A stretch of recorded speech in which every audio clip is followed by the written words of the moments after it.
When we start with the sketch of a pose, we begin to learn how to draw them this way, front and parallel. Very common in early anatomy books. It's not bad because I think it's good to learn the basic proportions. We can start by considering the main parts of the body, such as the torso, pelvis, and head. With these three, they will be our greatest guides in dynamic poses.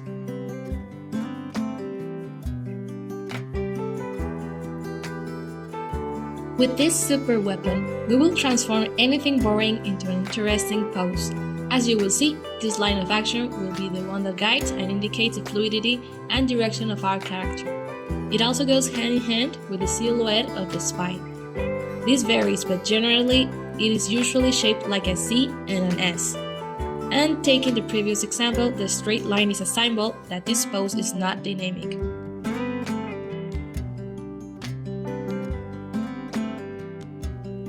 Now we add one more trick, which are the opposing lines, that go hand in hand with the shoulders and hips. They will be represented with two lines that incline in the same direction but avoiding being parallel. Since if these lines are too straight, the pose will end up being rigid. These will be your allies, since they are very useful to show how we exchange weight from one side to another, either in the body or in the head. I love this trick as it gives more rhythm and makes the pose more interesting. With this clear, let's do some poses. First, we will draw the line of action. Second, the head. Third, we will draw the opposite lines, and at once we will sketch the torso and pelvis, using these lines as a guide. Afterwards, we make the arms and hands, as well as leg and feet, always guiding us by the line of action. The last step is to define what you sketched with volumes of anatomy.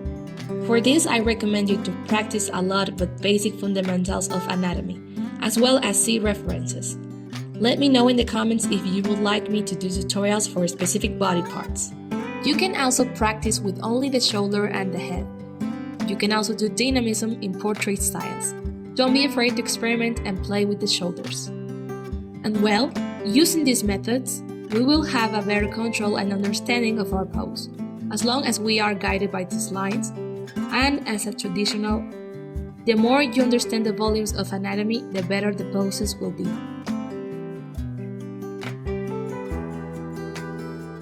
When drawing poses, try not to think only that at the end of the result it looks anatomically good, or super level 10 in proportions. Also take into account what we want the character to communicate.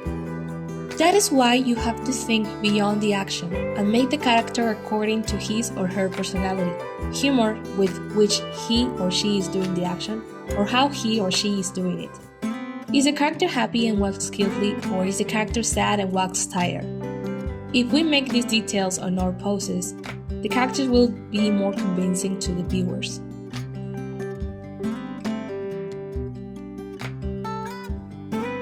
There is something about reality that makes the drawings not very interesting enough. Don't be afraid to exaggerate the poses. Try to accentuate the movement in the pose, even in your character's face, to emphasize the movement.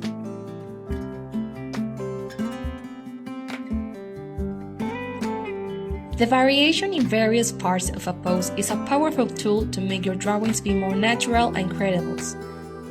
Making both hands in the same pose or another element of the body that matches with another will result in a boring composition. Something is missing. People love details and variations. Just look through a window or look at the plant. Try to include it in the poses.